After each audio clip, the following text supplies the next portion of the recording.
राहुल जी, आज आपने नया खुलासा किया है कि कैसे वोट चोरी हो रही है। आपने पहले भी महादेवपुरा के बारे में बताया कि कैसे एडिशंस हो रही हैं, अब आपने बताया कैसे डिलीशंस हो रही हैं। लेकिन देखने में ये आ रहा है कि इलेक्शन कमीशन इस पे कोई एक्शन नहीं ले रहा और आगे चल के वो तैयारी कर रहे हैं पूरे देश में SIR लाने की। तो आप इस मुहिम को आगे कहां तक ले जाएंगे और SIR के बारे में क्या करने वाले हैं? देखिए, हम आपके सामने क्रिमिनलिटी रख रहे हैं, हमारा काम आपके सामने सच्चाई रखने का है और हम रख रहे हैं। हिंदुस्तान में दूसरे इंस्टीट्यूशंस भी हैं, सिर्फ इलेक्शन कमीशन नहीं है, लीगल सिस्टम है, उनको भी इन चीजों को देखना चाहिए। यहां पे हम चीफ इलेक्शन कमिश्नर के बारे में ब्लैक एंड व्हाइट कह रहे हैं। आपने कहा कि हमने एडिशन डिलीशन दिखाया, पहले प्रेजेंटेशन में मैंने एडिशन दिखाया था, अब हमने डिलीशन दिखाया है, मगर हमने एक और चीज जोड़ दी है, एडिशन और डिलीशन का सिस्टम, उसका स्ट्रक्चर, उसका तरीका। और हमने यह दिखाया है कि जो डिलीट कर रहा है, जो ऐड कर रहा है, महाराष्ट्र में, कर्नाटक में, यूपी में, वो एक ही आदमी है, एक ही फोर्स है। हमने आपको एड्रेसेस दिखाए। Same system is being used in Maharashtra, is being used in Karnataka, is being used in Uttar Pradesh, is being used in Haryana. Same people are doing it. से Siddharth, ANI। Sir, this side sir. हाँ sir, on your left sir. हाँ, on your left, this side sir, on your left. Sir, मेरा आपसे सवाल ये है कि जब आप कह रहे हैं कि ज्ञानेश कुमार जो चीफ इलेक्शन कमिश्नर है, उन्हें पता है ये कौन कर रहा है। हाँ। और ये पॉलिटिकल फायदा जरूर किसी को हो रहा है। आप कह रहे हैं कांग्रेस के बूथ के ऊपर ही हाँ। सारे वोट्स डिलीट किए जा रहे हैं। तो वो कौन लोग आपके हिसाब से हैं जिनको ये फायदा पहुंच रहा है, पहला। और दूसरा ये, वो आपने एक हफ्ते का समय दिया sorry। है, जब आपने एक हफ्ते का समय दिया है, तो क्या एक हफ्ते बाद आप इसको आगे कैसे इनिशिएट करेंगे? क्या आप लोग कोर्ट का रास्ता अपनाएंगे या और कोई हायर एजेंसी से इस बात की डिमांड करेंगे? क्योंकि ये ऑर्गेनाइज्ड तरीके से क्राइम दिखाई दे रहा है जो आप बता रहे हैं, अगर आपकी बात के ऊपर जाएं। देखिए, फ्रैंकली ये जो मैं यहां कर रहा हूं, ये मेरा काम नहीं है। मेरा काम डेमोक्रेटिक सिस्टम में पार्टिसिपेट करने का है। मेरा काम डेमोक्रेटिक सिस्टम की रक्षा करने का नहीं है। वो काम हिंदुस्तान के इंस्टीट्यूशंस का है। वो काम वो नहीं कर रहे हैं, इसलिए मैं कर रहा हूं। अब मैं आपको यह कह सकता हूं कि हमने आपको 2 बार सबूत दिखाया है, और जब हम ये प्रेजेंटेशंस खत्म करेंगे, इसमें लगेंगे 2-3 महीने, जब हम ये खत्म करेंगे, आपके माइंड में कोई डाउट नहीं होगा कि हिंदुस्तान में state after state, Lok Sabha after Lok Sabha चोरी हो रही है। तो मेरा काम सच्चाई दिखाने का है। मैं हिंदुस्तान की जनता को, हिंदुस्तान के युवाओं को सच्चाई दिखा सकता हूं। यह मेरा काम है। उनकी जो इंटरेस्ट है, क्योंकि ये जो कॉन्स्टिट्यूशन है, ये हिंदुस्तान की जनता का रखवाला है, प्रोटेक्टर है, और मैं इसकी प्रोटेक्शन कर रहा हूं।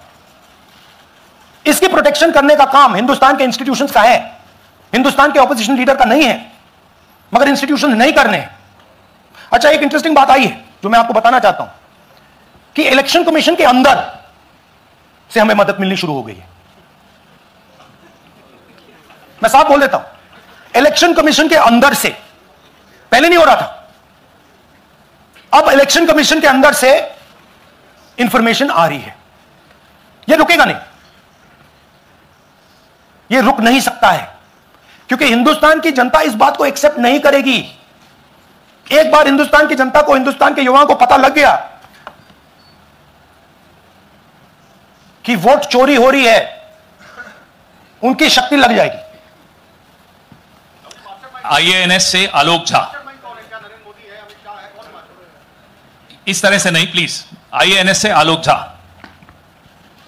वो भी मैं आपको दिखा दूंगा, वो भी मैं आपको प्रूफ के साथ दिखा दूंगा, है हमारे पास। राहुल जी, हाइड्रोजन बॉम्ब में ब्लैक एंड व्हाइट है। मैं फाउंडेशन लगा रहा हूं, मैं फाउंडेशन क्रिएट कर रहा हूं, है हमारे पास। मैं स्टेज पे बिना प्रूफ के नहीं चढ़ूंगा, बता रहा हूं। राहुल जी, आपने कहा ऐसे मत पूछिए please. Last question. Rahul ji, IANS से आलोक झा। राहुल जी इधर। आपने कहा आपके पास आलोक झा, इधर सर। कहां है जी? हाँ, आपने कहा सर कि आपके पास पुख्ता सबूत है, ब्लैक एंड व्हाइट सबूत है, तो क्या अगर ईसीआई अभी जवाब नहीं देती है तो कोर्ट का रुख करेंगे, ये ऑप्शन है आपके पास, जाएंगे? देखिए, मैंने कहा कि मेरा काम as opposition leader normal situation में मेरा काम ऑपोजिशन का रोल है, सरकार पे प्रेशर डालने का रोल है। मेरा काम हिंदुस्तान के लोकतंत्र को बचाने का नहीं है। मैं वो काम कर रहा हूं, इस स्टेज पे मैं वो काम कर रहा हूं। तो मेरी सोच है कि as a patriotic Indian, as somebody who loves India, who loves the constitution, it is my duty to put the truth in front of the people of India. अब अगर हिंदुस्तान के इंस्टीट्यूशंस कुछ करना चाहते हैं, वो करेंगे। उनमें भी बहुत लोग हैं, जैसे मैंने आपसे कहा, मैं सरप्राइज हो रहा हूं, इलेक्शन कमीशन से लोग आ रहे हैं, इंफॉर्मेशन दे रहे हैं और बढ़ रहा है वो। सर, क्या जब तक सीईसी ज्ञानेश कुमार अपने पद पर है, जैसा कि आप कह रहे हैं कि वो इलेक्शन होने नहीं देंगे, तो तब तक इलेक्शन का मतलब क्या रह जाएगा? हाँ, तो आप इमेजिन कीजिए, और ये शॉकिंग बात ये है बस कि ये अभी शुरू नहीं हुआ, ये 10-15 साल से चल रहा है। ये सिस्टम है, ये स्ट्रक्चर है।